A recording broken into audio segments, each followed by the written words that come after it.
tetapi semua seteruku ini yang tidak suka aku menjadi rajanya, bawalah mereka kemari dan bunuhlah mereka di depan mataku. Amin. Ya, seteru ini adalah orang yang dipercayakan Tuhan, tapi dia tidak mengembangkan talentanya, betul nggak? Jadi dia simpen. Tuhan kasih dia kemampuan, Tuhan kasih dia talenta. Tetapi ini makna apa, teman-teman? Tadi, oke, ini Lukas 19 ayat 27. Ketika Musa mengatakan, nih loh, Yesus mengatakan begini nih, akan tetapi semua musuhku yang tidak suka aku menjadi rajanya, bawalah mereka kembali dan bunuhlah mereka di depan mataku. Lalu bagaimana kita menjawab ini, teman-teman? Saya ingin tahu bagaimana Anda menjawab hal ini. Sederhana, itu perumpamaan. Itu aja kalau saya. Oke. Kalau saya mengatakan, ini bukan sekedar perumpamaan, tapi juga nubuatan mengenai kedatangannya yang kedua kali. Yesus mengatakan, ada seorang raja, naik sebentar, naik ke 11, berangkat ke sebuah ada seorang bangsawan berangkat ke sebuah negeri yang jauh untuk dinobatkan menjadi raja di situ. Setelah itu baru kembali. Menurut Anda siapakah siapakah bangsawan yang akan dinobatkan menjadi raja, kemudian dia akan kembali lagi? Ini siapa ini di sini? Yesus bicara tentang siapa di sini? Yesus bicara tentang dirinya sendiri, bukan? Ya. Ini artinya dia bicara the prophecy about his second coming, right? Yes. Ini dia bicara about his coronation as a king. Dia bicara mengenai di Mazmur 2 bahwa dia akan dinobatkan menjadi raja. Coronationnya kapan? Ketika dia terangkat ke surga, terangkat di dalam awan-awan, kemudian di Daniel 7 ayat 9 sampai 14, dia dimahkotai, dengan mahkota dikatakan kepadanya segala bangsa, semua kerajaan, suku bangsa dan bahasa datang menyembah. Dia bicara about his coronation. Dia bicara tentang pemahkotaannya sebagai penguasa surga dan bumi. Iya, betul. Ya, dinobatkan sebagai raja, dia pergi nih. Kemudian dia baru kembali, dia akan kembali lagi. He's talking about his second coming.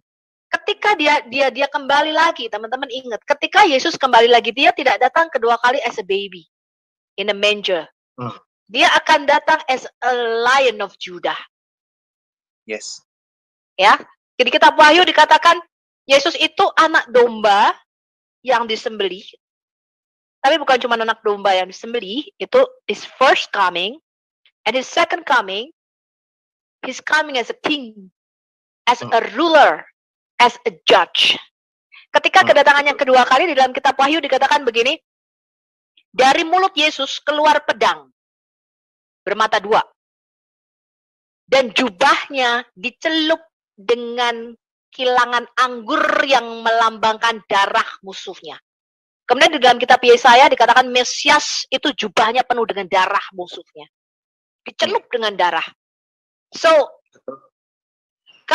kenapa? Jadi kita jangan menggambarkan Yesus, Yesus yang lemah. Maksudnya Yesus yang penuh kasih, semua diampuni. No. Kita itu ada di dalam masa yang disebut dengan the grace period. The grace period artinya masa kasih karunia, di mana keselamatan itu dibuka lebar-lebar. Sama seperti ketika Tuhan memberikan kesempatan kepada orang-orang pada waktu zaman Nuh, ya. Dikhotbahin nih, Tuhan mau datang, ini air bah, kamu bakal dibunuh, bakal mati begini-begini. Dikasih kesempatan nih orang-orang, ayo masih ada kesempatan loh, kamu masih bisa bertobat. This is the grace period. Tetapi ketika his second coming, itu pintu keselamatan ditutup karena jumlahnya sudah genap. Jadi Rasul Paulus mengatakan begini, teman-teman. Kebanyakan orang-orang hyper grace, ya, they say that, kita sekali selamat tetap selamat. Lalu mempergunakan keselamatan itu sebagai, kita apa saja bisa selamat. It's not true. It's not true. Roma 8 ayat 1 itu terjemahan Indonesianya ada potongan di situ. Roma 8 ayat 1 adalah bagi kita yang di dalam Kristus memang tidak ada lagi penghukuman, tetapi bagi mereka yang berjalan di dalam roh dan tidak berjalan di dalam daging. Terjemahan LAI Indonesianya kurang. Ya. Jadi bagi kita memang tidak ada lagi penghukuman, tetapi bagi yang berjalan di dalam roh dan tidak di dalam daging. Ya, sama orang hyper grace dipotong ini. Karena Rasul Paulus mengatakan, work out, kerjakanlah keselamatanmu. Dan saya sangat setuju dengan hal itu. Kita harus tetap berada di dalam keselamatan anugerah kasih karunia yang sudah Tuhan berikan ini. Nah, Kembali ke Lukas 19 ayat 27. This is the prophecy about his second coming. Pada waktu kedatangannya yang pertama, dia naik keledai. Zakaria 9 ayat 9 mengatakan Yesus naik ke keledai. Keledai adalah the symbol of peace, lambang perdamaian. Kedatangan yang kedua naik apa dia? Kedatangannya kedua Yesus naik apa di kitab Wahyu? Perpisahan. No. Yesus menaiki kuda putih. He will come riding a white horse. Kuda itu lambang peperangan, teman-teman. It's a symbol of war. Ya, kedatangan yang pertama enggak. Zakaria 9 ayat 9. Dia datang naik keledai. His first coming, he will riding a donkey. Okay. It's a symbol of peace. The second coming, dia nggak lagi naik keledai. He will not bring peace anymore. He will bring judgment on the earth. Dia datang naik white horse. Dia datang naik kuda putih. Is a symbol of war. Dia tidak datang sebagai anak domba. Dia datang sebagai apa? Sebagai singa dari Yehuda. Gambarnya domba. He will roar like a lion. Ya. Jadi Rasul Paulus mengatakan jangan kamu hanya memandang belas kasihan, kemurahan Tuhan, tapi kamu juga harus memperhatikan kekerasannya Tuhan. Sebab kejahatan kita ini bukan dibiarkan Tuhan loh, tetapi ditaker, diukur di dalam cawan murka Allah namanya. Makanya Tuhan mengatakan kepada Abraham, anak cucumu akan ada diperbudak di bangsa asing sampai 400 tahun. Karena sebelum waktu 400 tahun itu kedurjanaan orang Amori belum genap. Jadi Tuhan tuh menakar kejahatan kita di dalam cawannya. Ketika kejahatan ini sudah genap, Tuhan lihat hitungannya udah pas nih di mata dia. Kejahatannya udah memuncak. Dia akan tuangkan itu cawan murka kembali kepada kita. So jangan main-main with God. God is not weak. Yeah. He's not a weak God. Dia Allah yang menghidupkan, dia Allah yang mematikan, dia Allah yang meremukkan, dia juga Allah yang membangunkan. Nah, ini yang harus diperhatikan oleh gereja. Karena khotbah mengenai Tuhan, the wrath atau kemarahan atau cawan murka ini jarang dikhotbahkan in the church. And the church say, oh yeah, well God is good all the time God is good. Tetapi cawan murka Allah itu ada hitungannya, ada takernya, semua ditaker di dalam cawannya dia. Ada hitungannya. Makanya Tuhan mengatakan 400 tahun. Baru nanti bangsa Amori. Jadi Tuhan nggak menghukum semena-mena ya. Tuhan ukur, dia taker. Begitu juga dengan Sodom dan Gomora. Begitu juga dengan pada waktu zaman Bahtera Nuh. Dia taker loh. Dia tunggu ratusan tahun. Begitu juga dengan the grace period ini. Memang masa anugerah ini di kitab Daniel 9 itu antara kedatangan yang pertama sampai kedatangan Yesus yang kedua itu kita nggak tahu jedanya berapa lama. Daniel nggak dikasih tahu sama Daniel. Ya, itu kitab yang termetra, yang tertutup. Kita nggak tahu. Tetapi dalam masa grace period ini Tuhan bilang kejahatan kita ditaker, ditampung sama dia bersama dengan cawan doa kita. Duluan mana nih cawan doa kita atau cawan murkanya Allah? Begitu kejahatan ini genap, Tuhan lihat dia akan menghadirkan judgment on the earth. Yesus datang kedua kali as a judgment, sebagai hakim. Benar apa betul? Betul. Dia datang kedua kali sebagai raja segala raja dan tuan segala tuan. Yep. He's not coming to save us. Ya, dia datang bukan lagi untuk mati kedua kalinya disalib untuk mencurahkan darahnya untuk menebus dosa kita. No. He's coming as a judge. Yesus mengatakan barang siapa percaya dan dibaptis dia akan diselamatkan. Barang siapa tidak percaya, metong. Kamu sudah berada di bawah penghukuman. Anisa, surah Maryam 71 berlaku atasmu. Kamu masuk neraka dan kamu kekal di dalamnya.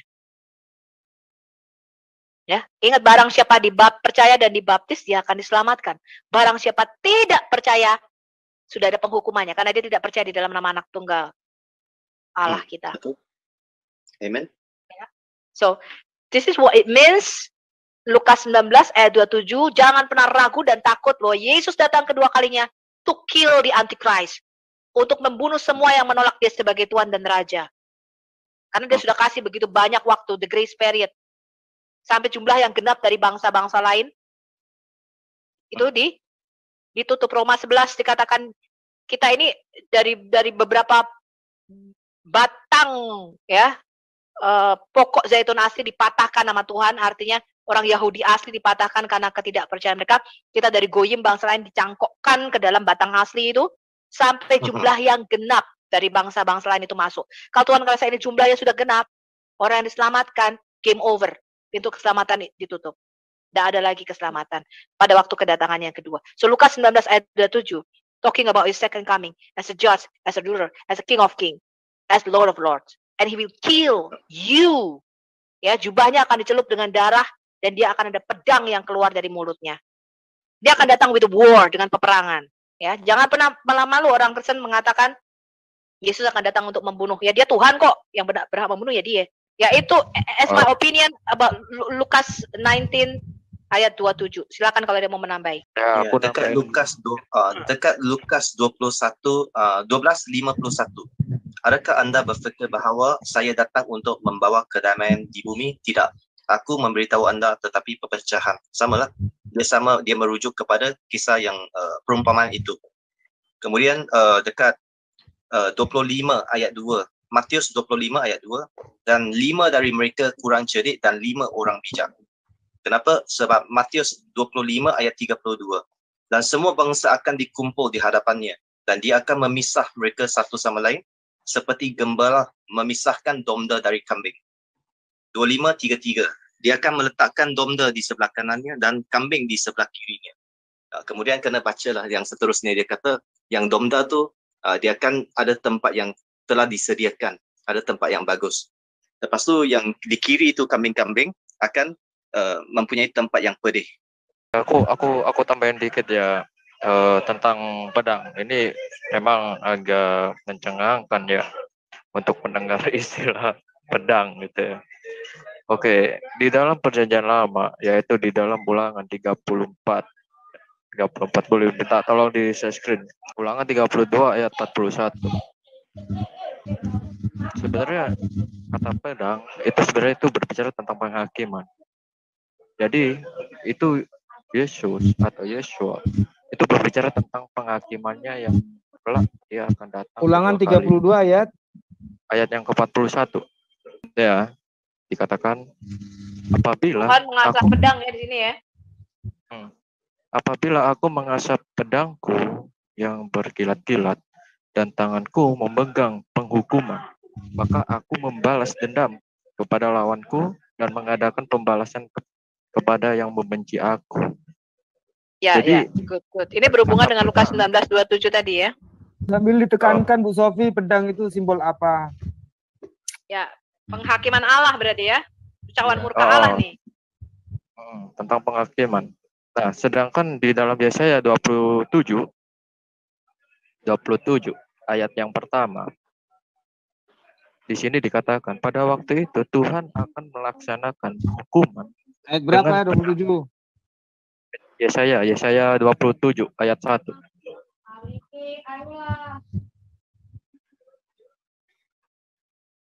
Ya. Pada waktu itu Tuhan akan melaksanakan hukuman dengan pedangnya yang keras, besar dan kuat atas Lewiatan, ular yang meluncur, atas Lewiatan, ular yang melingkar, dan ia akan membunuh ular naga yang di laut. Jadi ini berbicara tentang penghakiman sebenarnya. Ini simbolik berarti kan, Dave? Simbolik. Jadi dengan dua ayat itu sudah menunjukkan dan sudah cukup ya bahwa Yesus itu bukan mengasal aja membawa pedang, melainkan Yesus itu membawa pedang itu berbicara tentang penghakimannya terhadap maut.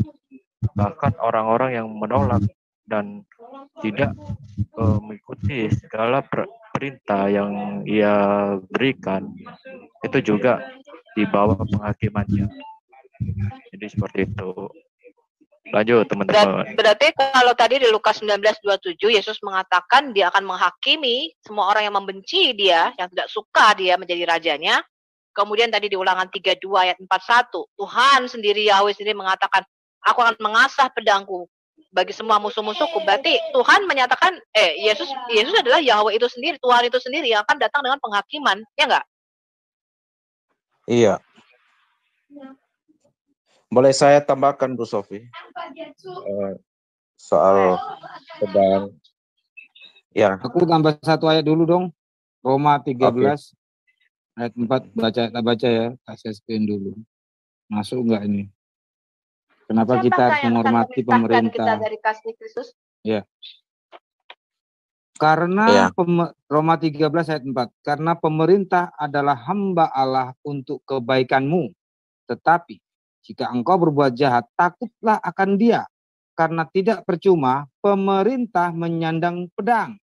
Pemerintah adalah hamba Allah untuk membalaskan murka Allah atas mereka yang berbuat jahat.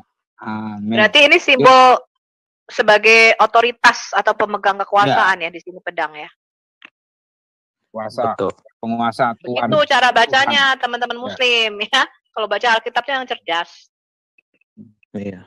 Minum kopi, Ya, baca silakan, Pak firman Kirban. Tuhan. Mantap. Ya, makna Good. pedang di dalam kitab suci ini memang tidak bisa ditafsirkan sebagai pedang alegori saja, betul itu. Bahkan dalam makna rohaninya pun memiliki sekiranya 2 atau 3 makna tadi kan, sebagai penghakiman, ya kan, apalagi itu sebagai pemisah. Nah, saya tertarik untuk membahas bahwa kedatangan dia untuk memisahkan anak dari bapaknya atau dari ibunya gitu kan. Kalau kita lihat ketika Yesus pun lahir, di situ Simeon berkata bahwa anak ini akan menjadi perbantahan, ya kan. Ya, bukan Jadi Lukas dia 2. datang, Bukan iya, Lukas 2 dong. betul. Lukas 2. Saya tidak begitu hafal secara Lukas utuh 2 34 ayat. dong. Ya, Lukas 2 ayat 34, coba dibuka. Saya nggak bisa share.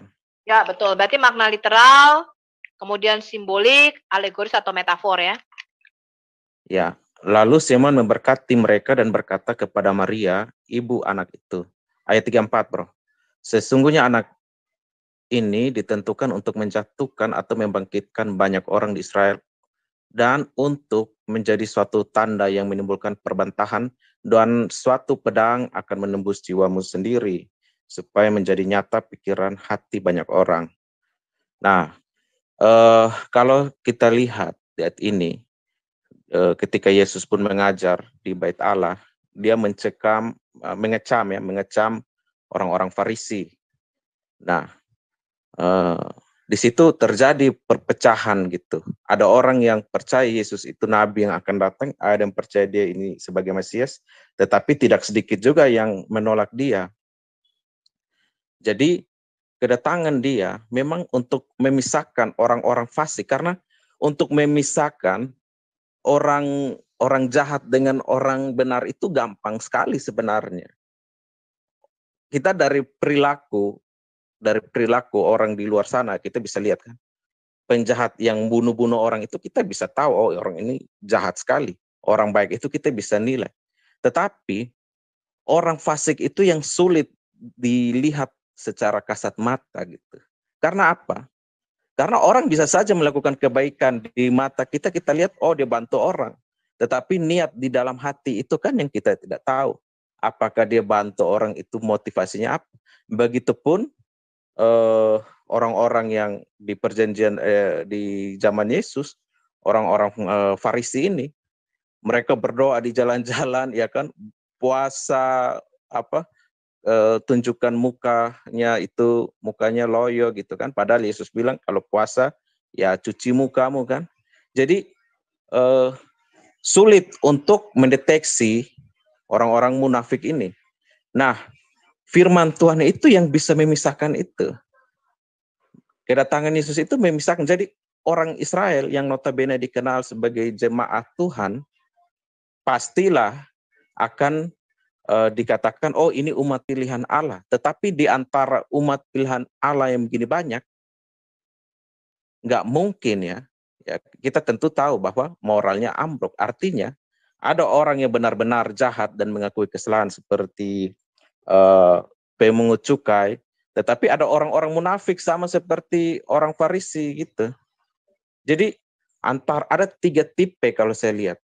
Ada orang yang benar ya, tetapi di zaman Yesus itu kan nggak mungkin ada orang benar. Kebanyakan orang berdosa yang tahu diri, dan ada orang yang sok-sok benar atau munafik. Nah, kalau orang benar, orang berdosa, kayak kayak pemungut cukai itu, dia menyadari dan dia berdoa jauh-jauh kan. Di situ dia tahu diri bahwa dia itu tidak layak. Tetapi orang munafik itu, orang Farisi ini, dia menganggap dirinya lebih pantas dari orang pemungut cukai ini.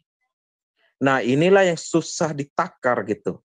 Orang Kristen apakah tidak ada yang seperti itu? Ada. Nah, masalahnya kita sering bilang bahwa ini betul masa anugerah yang tadi Ibu Sofi sampaikan. Tetapi kita harus tahu bahwa masa anugerah ini bagi orang yang belum kenal Tuhan, belum terima Yesus, itu masa anugerah bagi mereka. Tetapi bagi orang yang sudah menerima Kristus, masa sekarang ini adalah masa penampian, di mana imanmu itu diuji, ditampi di dalam pencobaan demi pencobaan, dimurnikan kan emas itu, sehingga kedatangan Dia nanti akan semakin memurnikan kita ya, kita menyongsong Dia. Nah, ini yang 2 hal ini yang harus kita bedakan gitu. Nah, betul yang tadi dijelaskan juga bahwa orang-orang yang punya pemahaman yang tadi tuh soal tadi ya Ibu Sofi singgung ya, soal orang-orang yang hyper grace ya, memahami bahwa orang yang sudah menerima keselamatan itu pasti selamat gitu kan. Dia tidak tahu, dia mengambil pemahaman tentang masa anugerah yang sebenarnya bagi orang yang belum menerima Kristus, dia terapkan masa anugerah itu seolah-olah itu masih berlaku bagi dia. Padahal bagi orang percaya itu masa penampian, di mana imanmu itu akan diuji gitu di dalam api. Jadi ini firman Tuhan ini sangat kaya kalau mau dijelaskan. Jadi nanti betul yang di Lukas itu tadi. Ya, saya kembali ya ke Lukas ya.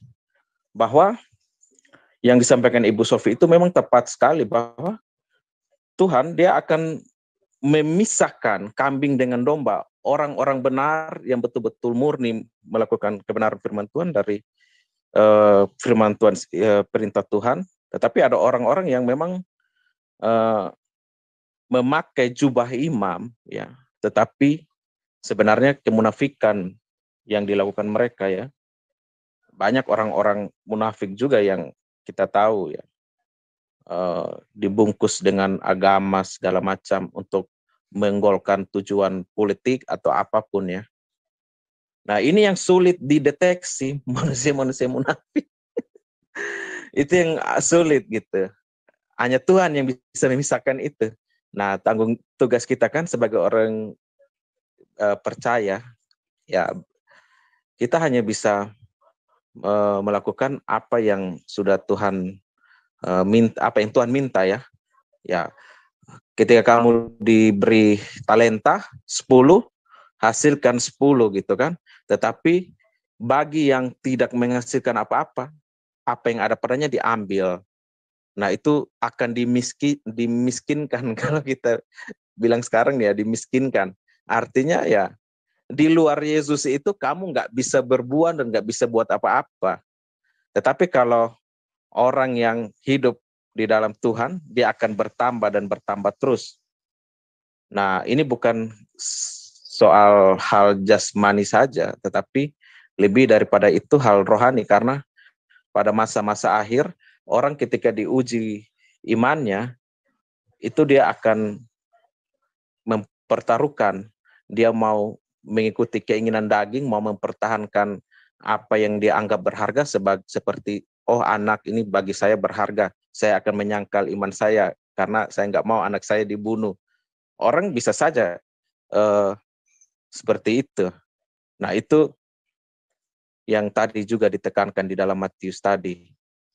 Ada orang yang bisa saja ya, saya tidak tahu. Makanya kalau di dalam Yesus itu memang segala sesuatu apa ya? Kalau kita bilang harus berdasarkan kasih kepada Dia. Mengasihi Yesus lebih daripada apapun ya, orang tua, anak, dan sebagainya. Itu aja sih, saya nggak usah panjang-panjang, silakan teman-teman lain kalau mau tambah. Oke, kalau izinkan saya nambahkan ya, untuk mempertegas saja, mempertegas kembali, menyegarkan kembali apa yang sudah dijelaskan oleh Bu Sofi. Dalam Matius 10 ayat 34 sampai 42 itu adalah makna harfiah untuk memisahkan anak dengan orang tuanya karena perbedaan iman.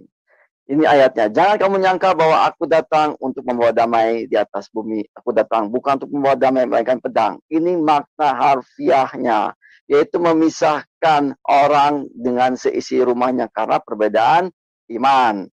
Lukas 19 ayat 11 sampai 24 itu merupakan perumpamaan. Tadi apakah boleh Yesus mengajarkan kalau berbeda agama dibunuh dengan pedang? Bukan, itu kan maknanya kan saya berikan harfiah kan. Ya, makna harfiah. Oke, itu bukan makna gramatikal. Harfiah. Sekarang ke Lukas 19 ayat 11 sampai 27. Jason baca ini ayat 59 ayat 20. Coba ditampilkan aja saya. Nanti saya bereskan, nanti lanjut ke itu ya. Lukas 19 ayat 11 sampai 27 merupakan makna perumpamaan dan nubuatan Maranatha atau kedatangannya untuk kedua kali, untuk jadi hakim yang adil, untuk menghakimi atau menjadi penghakiman. Akan tetapi semua seteruku ini yang tidak suka aku menjadi rajanya, bawalah mereka kemari dan bunuhlah mereka di depan mataku. Jadi ini makna perumpamaan plus nubuatan, kata Bu Sofi tadi ya, untuk menjadi hakim yang adil, untuk menghakimi kita semua, termasuk Anda-Anda yang non-Kristen. Lukas 22, 36 sampai 37 itu maknanya gramatikal. Ini benar-benar ya pedang asli ya. Termasuk plus penggenapan nubuatan supaya terhitung dan ditangkap sebagai pemberontak-pemberontak. Jawab mereka, satu pun tidak. Katanya kepada mereka, tetapi sekarang ini siapa yang punya pundi-pundi, hendaklah yang membawanya. Demikian juga yang punya bekal, dan siapa yang tidak mempunyai, hendaklah yang menjual jubahnya dan membeli pedang. Sebab aku berkata kepadamu bahwa nas kitab suci ini harus digenapi padaku. Ia akan terhitung di antara pemberontak-pemberontak. Sebab ada apa yang tertulis tentang aku sedang digenapi. Jadi maknanya ada gramatikal. Jelas-jelas ini pedang untuk supaya jadi penggenapan. Jadi terlihat kan bahwa pedang itu kayak pemberontak. Jadi ditangkap sebagai pemberontak. Begitu. Silakan yang lain lanjutkan. Ditampilkan aja bro ayatnya. Di Yesaya 59 ayat 20. Itu makna pedang juga sih. Soal kefasikan. Bro Domba bisa tampilkan nggak? Yesaya 59 ayat 20. Ini pun dikutip Rasul Paulus di kitab Roma. Baca bro. Doh, Miku tak matiin. Oh, hidup sih, sorry. Yesaya 59 ayat 20. Aku ganggu sebentar. Tunggu Pak. Ganggu sebentar. Sofiatul, tolong baca berita di chat. Sofiatul sama Pak siapa? Christian Crusader kalau lagi nggak ngerekam. Oke. Ya. Yesaya Silakan lanjut. 50. Baca bro, baca. Ya, Yesaya 59 ayat 20. Dan ia akan datang sebagai penebus untuk Sion dan untuk orang-orang Yakub yang bertobat dari pemberontakannya. Demikianlah firman Tuhan. Amin. Oke, itu kalau kita lihat dari situ pun Rasul Paulus ya menulis ya mengambil ayat itu dan menuliskannya kepada mengirim suratnya ke Roma ya. Dengan jalan demikian seluruh Israel akan diselamatkan seperti ada tertulis, dari Sion akan datang penebus, ia akan menyingkirkan segala kefasikan daripada Yakub. Inilah yang tadi saya jelaskan soal Yesus itu dia datang untuk memisahkan orang-orang yang fasik dengan orang-orang yang betul-betul yang berdosa, yang mau hidup kembali kepada kebenaran. Nah, jadi orang-orang yang fasik itu, mereka itu terlihat rohani, tampilan luar, ya kan? Tapi fasik itu kan menunjukkan bahwa dalam hatinya itu dia tidak terima kebenaran. Nah, inilah yang lebih, ya kalau saya lihat, lebih sulit untuk mendeteksi ini. Kalau saudara melihat orang membunuh dan orang berbuat baik, kita bisa bedakan hitam dan putih itu gampang, mudah sekali bagi kita itu membedakan hitam dan putih. Tetapi untuk melihat yang abu-abu itu sulit, bro. Hal yang abu-abu itu sulit, kita nggak tahu nih dia ini hitam atau putih. Nah, ini orang munafik ini pun ditegur di dalam kitab Wahyu itu di jemaat apa tuh, saya lupa. Kepada jemaat apa ya, itu perkataan roh itu. Dikatakan bahwa sekiranya engkau tidak dingin maupun tidak panas ya, tidak suam-suam kuku ya. Kalau panas ya panas gitu kan, dingin ya dingin gitu. Jangan, kalau jahat ya jahat gitu. Atau baik ya baik gitu kan. Tetapi orang-orang munafik itu lebih berbahaya. Orang-orang yang jahat itu kalau dia ditegur Tuhan atau dia ditempa oleh manusia, dia bisa saat itu dia tobat dari kejahatannya. Ya kan? Tetapi orang-orang munafik, dia pura-pura baik, siapa yang tahu dia jahat itu? Dia bisa jadi aktor intelektual, bahkan orang-orang munafik itu yang mengajarkan di rumah-rumah ibadat yang bisa kita lihat kan. Banyak orang-orang yang bisa saja orang-orang yang kita lihat bom bunuh diri ini, mereka bukan orang-orang munafik, mereka betul percaya kepada imannya bahwa mati syahid itu adalah mendapatkan sorga gitu kan. Nah, itu orang, mereka tulus menjalankan itu karena mereka pikir itu benar. Tetapi ada orang-orang yang kita tahu aktor intelektual itu, dia tahu ini jahat, ini bisa saja menghancurkan banyak orang kan, bahkan sesama imannya gitu. Tetapi itu dia lakukan dan dia tidak pernah ditangkap. Orang mencarinya yang pelaku yang pengerusakan, pemboman ini. Tetapi yang punya ide itu susah. Nah, begitu pula kalau saya kaitkan pada perjanjian baru, orang-orang imam-imam itu, farisi-farisi itu, mereka itu otak intelektualnya kan, yang menginginkan Yesus itu disalibkan. Jadi Yesus datang mengorbankan dirinya bagi orang yang mengharapkan keselamatan. Kalau kita lihat Yakub itu ketika dia memberkati anak-anaknya di ayat 18 itu, kalau nggak salah ayat 10 ya, ayat 18 ya, dikatakan bahwa aku menanti-nantikan keselamatan daripada Tuhan. Nah, ketika Yesus datang, orang berseru Hosana bagi anak Daud. Hosana itu ucapan permohonan.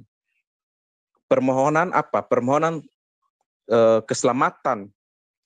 Hosana itu diucapkan oleh orang Israel hanya untuk Tuhan gitu.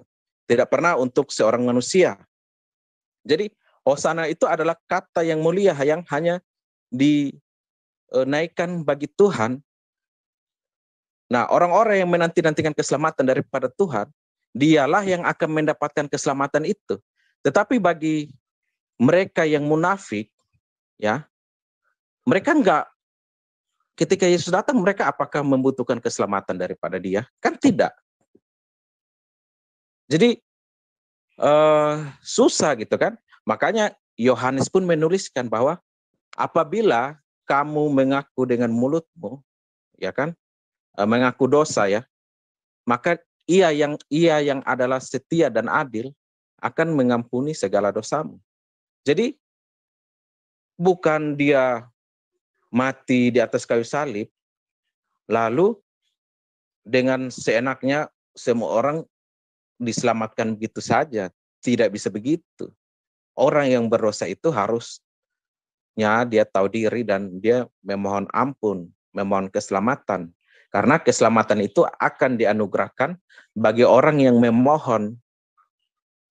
Itu pun dilakukan oleh Yehuda dan Daud juga kan. Daud berbuat kesalahan, ditegur, dan dia bertobat. Bahkan di dalam Mazmur 23 kalau tidak salah, di situ Daud menantikan keselamatan kalau nggak salah ya, di Mazmur 23. Nah ini agak melebar, tetapi nggak apa-apa ya. Jadi itu aja ya bro ya, soal kedatangan pertama itu. Menggunakan aja berkaitan dengan ayat-ayat pedang kan, terkadang kan biasanya itu kan saudara-saudara dari sebelah itu kan menuduh kan ayat yang Matius 10 ayat 34 mengatakan ini Yesus ini ngapain bawa pedang. Nah, kan itu kan kerap kali kan dipertanyakan. Tuh, silakan bro, lanjut. Padahal Yesus nggak pernah bawa pedang kan. Yesus menunggangi keledai itu, ya kan? Itu bukti bahwa keledai liar yang pernah diucapkan oleh Sarah itu nantinya akan dituntun, dipimpin, dikendarai oleh Tuhan untuk menuntun dia kepada jalan yang benar gitu. Jadi orang-orang yang jangan melihat, ya itu betul, Tuhan memang menunggangi keledai, itu betul literalnya begitu dan kejadiannya nyata. Tetapi makna yang kita mau ambil jauh lebih dalam daripada itu apa kan? Ketika dia menunggangi keledai itu, orang berseru, Hosana bagi Tuhan kan, Hosana bagi anak Daud. Nah, dia nggak menunggangi kuda untuk membasmi orang-orang Romawi kan. Karena apa? Yang menjadi persoalan berat orang Israel pada waktu itu, mereka terbuang dan teraniaya, terjajah, itu karena dosa mereka. Mereka terbuang ke Babel karena apa coba? Bukan karena Babel datang menyerbu mereka lalu membawa mereka begitu tanpa alasan. Tetapi ketika Israel menyembah Allah-Allah lain, disitulah Tuhan pakai Babel untuk menghajar mereka. Nah pertanyaannya, kalau kamu mau bebas dari penderitaan, dari penjajahan, apa yang harus diselesaikan? Apakah penjajahnya harus dihantam atau dosamu dulu yang harus diampuni, kejahatanmu yang harus diampuni? Kalau kejahatan sudah diselesaikan, itu lihat tuh siapa ya, Yehuda tuh. Pada akhirnya apa? Pada akhirnya dia yang diberkati dan keturunan Sang Mesias itu akan hadir daripadanya. Yusuf itu hanya mendapatkan 2 bagian. Bagian anak sulung itu diberikan kepada Yusuf, tetapi hak istimewa tahta kerajaan Mesias itu diberikan melalui keturunan Yehuda. Nah, karena apa? Karena ada pengakuan dosa oleh Yehuda. Nah, orang-orang fasik itu memang tidak pernah mengakui dosa. Makanya kalau kita lihat ayat pedang itu, tidak semata-mata hanya menghantam orang jahat yang tidak mengakui Yesus sebagai Tuhan dan Juru Selamat, tetapi itu pun menghantam orang-orang yang fasik gitu. Orang-orang fasik itu lebih berbahaya dari orang-orang jahat sebenarnya. Karena mereka bisa jadi otak intelektual dalam kasus kejahatan di dunia ini. Orang-orang yang jahat ini kan tinggal dimanfaatin gitu. Singkatnya itu bisa dikatakan bahwa pedang itu bertujuan untuk menghakimi orang-orang fasik. Apakah seperti itu, bro? Betul. Kefasikan itu kan harus dihilangkan dari orang-orang Yahudi, karena orang-orang Yahudi pada waktu itu sudah terbiasa menjalankan ibadahnya dalam topeng kemunafikan. Orang-orang rabi-rabi Farisi dan orang-orang imam-imam gitu ya, itu kan suka berdoa di tengah perempatan jalan gitu kan, di depan-depan umum, suka menerima hormat, Pokoknya ibadah yang mereka lakukan itu ibadah yang munafik. Nah, Tuhan tidak mau orang beribadah kepada Dia itu seperti orang munafik begitu. Mulutnya memuliakan Allah, tetapi perbuatannya itu jauh, hati mereka jauh. Itu munafik, itu lebih bahaya. Tetapi orang yang berbuat kejahatan itu karena memang betul-betul mereka nggak pernah menerima belum pernah mendengar kebenaran firman Tuhan. Makanya mereka itu jauh dari kebenaran. Tetapi orang munafik, dia itu hari-harinya di dalam rumah Tuhan gitu. Tapi munafik itu lebih bahaya, bro. Saya fokus di ini ya, judulnya sangat menarik. Jadi saya kebetulan nengok channelnya Ibu Sofiatul, menarik nih. Jadi menanggapi ayat-ayat pedang ya. Ini yang baru saja viral, yang Adi Armando itu, kalau tidak hati-hati kita bisa salah paham juga ya dengan Adi Armando, walaupun komunikasinya dia itu secara implisit juga membahayakan sekali. Mengutip 3 ayat Alkitab, maka dari itu di judul di IKIM saya sebut logika tersesat temannya Adi Armando. Jadi temannya Adi Armando itu mu'alaf, murtad dari Kristen jadi mu'alaf karena ada 3 ayat Alkitab yang dibacakan oleh Adi Armando di Cokro TV. Yang bener Pak? Iya betul. Di channel IKIM ada. Ya, saya tulis logika tersesat temannya Adi Armando. Hati-hati baca itu ya. Temannya Adi Armando. Jadi dia menceritakan temannya dan dia mengatakan saya percaya dengan teman. Jadi berarti dia percaya ayat itu benar menurut temannya itu kan. Karena 3 ayat itu yang mengatakan aku datang bukan membawa damai, tetapi membawa pedang dan sebagainya itu loh. Ada 3 ayat. Nah intinya bahwa wah di Kristen kok sama gitu. Nah kalau sama kenapa murtad kan gitu. Pertama itu. Terus, nah tapi bagusnya di ayat itu, di videonya Adi Armando juga menjelaskan bahwa sebuah ayat itu tidak bisa berdiri sendiri, ada take on take. Nah itu saya sangat setuju. Cuma jadi gini, dia ternyata juga seorang belajar di ilmu komunikasi ya saya sama di sana, jadi saya ngerti implisit dan eksplisitnya gitu. Cuma beda sekali, di Alkitab tidak bisa membaca Alkitab itu sama dengan yang mereka, tidak bisa, karena di Alkitab itu ada eksegesa, ada esegesa, yang bahasa itu eksegesisnya mereka ya sudah punya framing lalu memperkosa ayat, padahal itu tag and context-nya tidak seperti itu.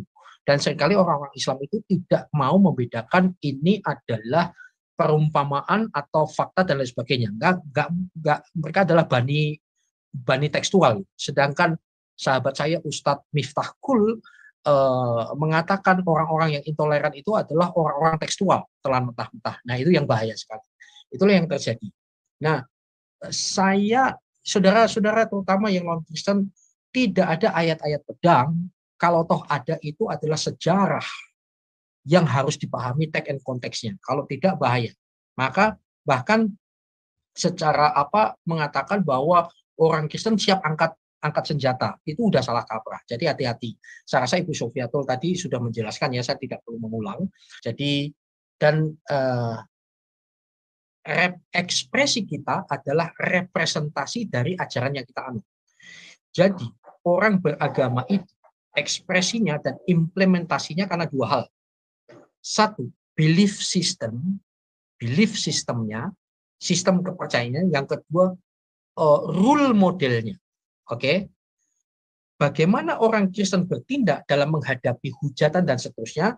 Orang Kristen pasti yang saya maksud orang Kristen yang benar itu akan ngikut rule modelnya. Role modelnya siapa? Yesus Kristus. Bukan Carok, bukan Mike Tyson. Bukan itu. Jadi intinya gitu. Itulah yang benar. Yang benar adalah rule modelnya apa? Jadi gini, bukanlah kebenaran jikalau kita kerjakan dengan cara tidak benar. Oke.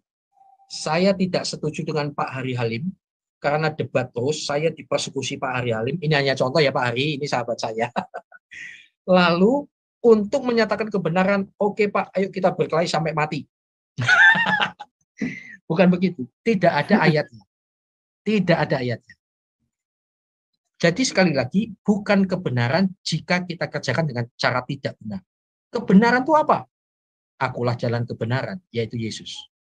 Seorang yang benar bukan orang sempurna. Saya juga banyak kesalahan. Orang benar adalah orang yang mau dan mampu menghadapi dan menyelesaikan segala perkara berdasarkan firman Tuhan. Nah, karena itu sebagai penutup, 2 Korintus 6 ayat 4. Sebaliknya dalam segala hal kami menunjukkan bahwa kami adalah pelayan Allah. Itu dia. Jadi ayat pedang ada, cerita perang ada. Tetapi hati-hati. Di Kristen tidak bisa digebiah-kuyah. Itu bahasa Ibrani. Tidak bisa digeneralisir. Hati-hati. Belajarlah dengan benar. Wabillahi taufiq wal hidayah. Wassalamualaikum warahmatullahi wabarakatuh. Alhamdulillah Yesus. Shalom. Shalom. Mantap. Jadi itu kalau boleh tanya Pak, tiga ayat itu apa aja Pak? Bro, Tunggu. Kita pastikan aja 3 ayat yang diambil itu apa aja. Jadi moderator ya. Sorry. Halo.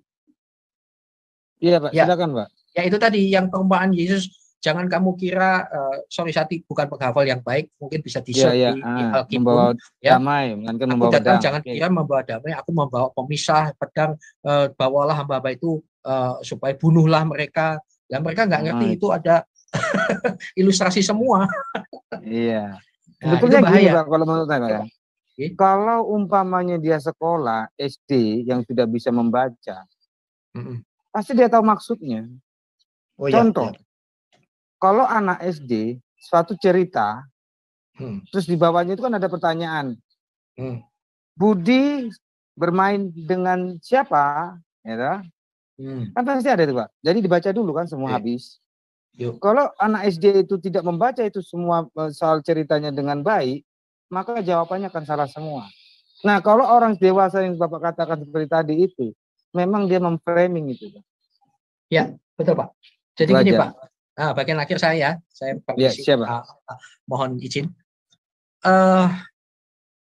Baru saja saya juga membahas di IKIM ya, kan di Hidayah Mu'alaf tuh lagi bagi saya memframing yang salah kaprah, yang ada pendeta Yohanes Kristianto itu ya, bertobat karena kebingungan dengan ayat-ayat Alkitab. Dia mengaku-ngaku pendeta dari YAS dan seterusnya, ternyata itu abal-abal, dan mengatakan judulnya bahagia menjadi mantan pendeta. Di judul IKIM saya sebut bahagia menjadi pendeta abal-abal. Ya bahagia. Karena satu, ternyata dia nggak lulus sekolah teologi ya pantas murtad, gitu kan. Orang-orang yang murtad dari Kristen itu rata-rata semuanya karena kebingungan teologis, bukan karena teologi kita membingungkan, karena dia kurang belajar dan tidak mendapatkan mentor yang tepat. Nah, orang yang katanya mantan pendeta ini tapi abal-abal ini mengupas-ngupas ayat itu ya salah kaprah, gitu. Karena ditelan mentah-mentah, nggak tahu teks and konteksnya, ini bahaya. Makanya murtad, ya pantas, nggak mantan pendeta, nggak lulus sekolah teologi lagi, ya toh, ngaku-ngaku lagi. Dan anehnya di sana kalau yang ngaku-ngaku ini langsung diterima gitu. Itulah sebabnya betapa beratnya menjadi pendeta di dalam kekristenan atau melayani Tuhan. Jadi Kristober, karena di Kristen tidak boleh telan mentah-mentah modal saminah watonah. Apa yang dikatakan pasti benar dari Allah, enggak boleh. Di Kristen apa? Ujilah segala sesuatu. Ujilah setiap roh, jangan setiap percaya setiap roh. Nah, bayangkan tuh, terbuka. Yang saya tahu, dari seluruh Tuhan, di luar Tuhan besar, yaitu Yesus, di seluruh dunia, hanya Tuhan Yesus saja yang berkata, ujilah aku. Yang lain tidak boleh uji. Percaya saja. Nah, itu dia. Hati-hati. Nah, rata-rata karena itu, salah kaprah. Nah, rata-rata kebingungan teologis karena belajar tidak benar. Ya itu tadi ayat-ayat sedang ditelan mentah dikira sama. Dan biasanya mereka itu tidak fair dan tidak gentleman. Misalkan fakta di surga kayak apa, fakta ayat pedang itu siapa punya, gitu kan. Tapi untuk pembenaran mereka mengais-ngais ayat Alkitab untuk mengadakan pembenaran dan dianggap sama. Tuh lihat di Kristen ada kawin-mawin, ada jual minyak, ada perang naga, ada pelacur. Orang kalau terlalu banyak nonton Star Trek ya begitu. Oke ya, maju terus. WAFM. Oke Pak, God bless you terima all. kasih. Tapi saya tanggapin sedikit Pak tentang orang yang umpamanya lah nggak lulus teologi. Ya. Jangankan yang nggak lulus, ya sekolah aja SMP akan mengerti tentang Alkitab. Ya, Itu ya, barisan sakit hati. Nanya enggak? Bentar. Ada Roh Kudus. Itu, Oke ya, itu God bless you all ya. sakit hati, Pak. Jadi jangan terlalu diseriusin. Oh iya, Pak. Oke, lanjut.